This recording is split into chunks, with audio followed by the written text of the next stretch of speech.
Bizarrement, on abordait rarement les sujets politiques, que ce soit avec mes parents ou avec la famille au bled.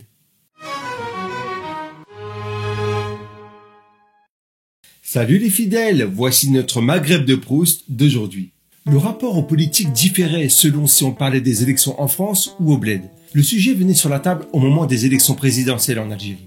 On était en France, mais avec la double nationalité, on pouvait participer aux élections algériennes. Le problème, sans même prendre en compte les éventuelles fraudes dans les bureaux de vote, juste avoir l'omniprésence de ce qu'ils appellent le favori, tu dis, c'est plié, les jeux sont faits. Quand tu vois les campagnes électorales dans les médias dominants qui consistent à invisibiliser tous les candidats en portant au nu un seul candidat avec toujours la même politique, t'as envie de dire c'est pas la peine de se déplacer, de légitimer le vainqueur par le taux de participation.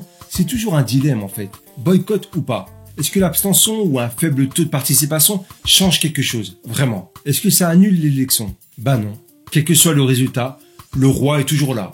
Et d'ailleurs, une fois quand je suis sorti du bureau de vote, j'ai demandé à mes parents, alors, vous avez voté pour qui? Et là ils me disent, Bouteflika. Quelle question? Et ils étaient incapables de m'exposer à un argument rationnel, quelque chose de carré qui aurait justifié leur choix. En fait, ils ont fini par me dire, à la télé, ils ont dit que c'est lui le meilleur. Alors c'est vieux, Bouteflika, c'est de l'histoire ancienne. Eh ben non, même aux dernières élections, ma mère est allée voter pour Tebboune. C'est là où tu désespères. Qu'est-ce que tu veux leur dire? Une fois, mon père disait, Erdogan, il est bien. Hein. Je lui demande pourquoi. Il est bien. Dès que tu parles dans le détail de leur politique sombre, les parents, ils bug, ils comprennent pas. Qu'est-ce que tu dis là?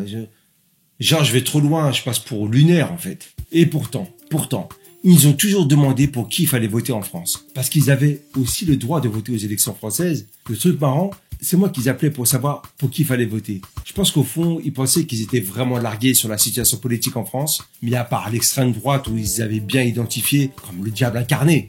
Mais pour le reste, en fait, ils me faisaient une totale confiance. Ce qui est curieux, c'est que pour les élections françaises, alors que moi je suis toujours au rendez-vous, eux se demandent toujours si c'est utile de voter en France. Persuadés que les dés sont déjà pipés, pendant que je me pose la même question pour les élections algériennes. Et que eux ont toujours été au rendez-vous. Mais je crois que s'ils tiennent quand même à ces élections, je pense que c'est aussi lié à l'histoire de l'Algérie. Une histoire d'ailleurs qui nous a jamais été racontée à la maison. Il y a que ma mère qui racontait de vagues souvenirs d'enfance où des militaires français les mettaient en ligne comme ça, toute la famille, les mains sur la tête. Mon père a toujours refusé de nous parler de son vécu à cette période, comme pour pas transmettre des douleurs. Après tout ça, peut-être que tu es content d'aller voter, même si on te dit « Attention, c'est biaisé ». Tu vas y croire malgré tout. Voilà, c'était notre Maghreb de Proust. Vous reprendrez bien une petite Madeleine. Rendez-vous demain.